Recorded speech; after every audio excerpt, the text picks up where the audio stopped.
รีวิวหลักสาวแล้วก็มาฮอดแล้วหลักสาว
งามเลยสุดยอด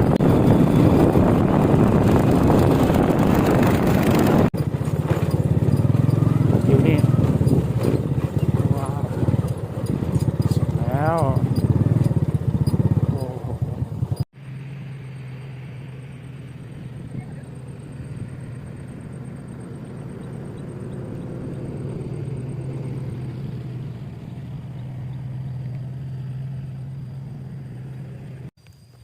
สุดยอดเลยวิวอยู่ข้างหลังนะ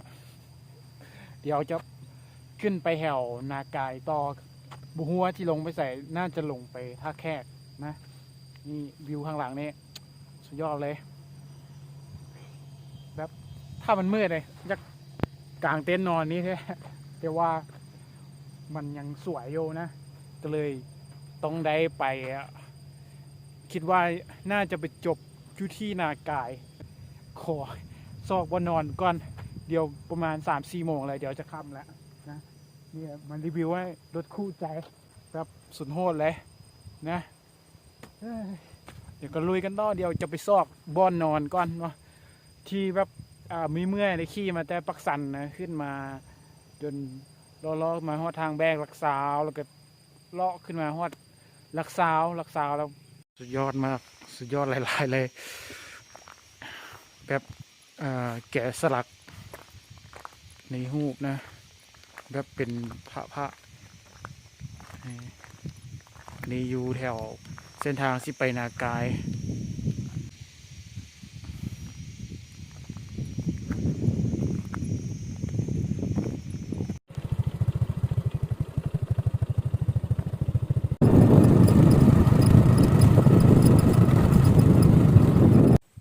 สุดยอดเลย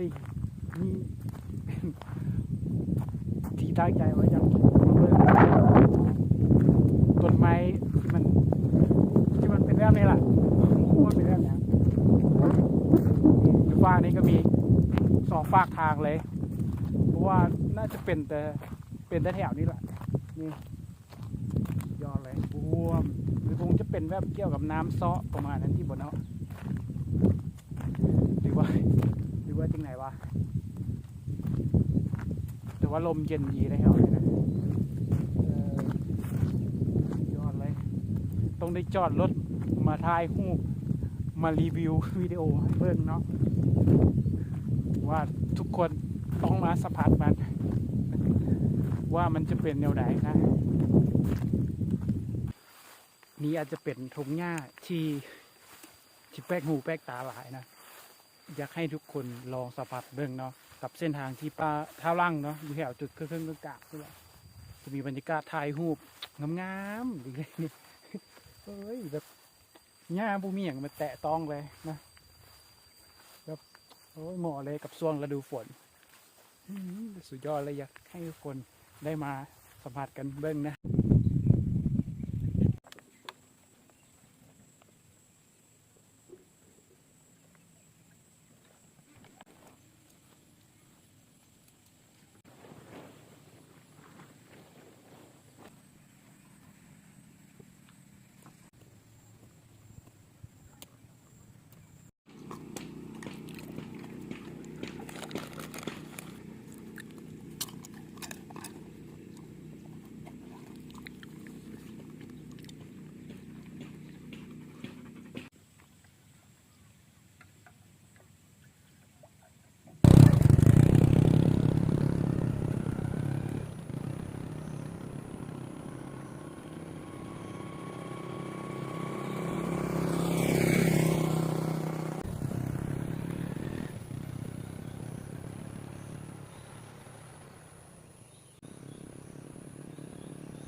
เดี๋ยวนะ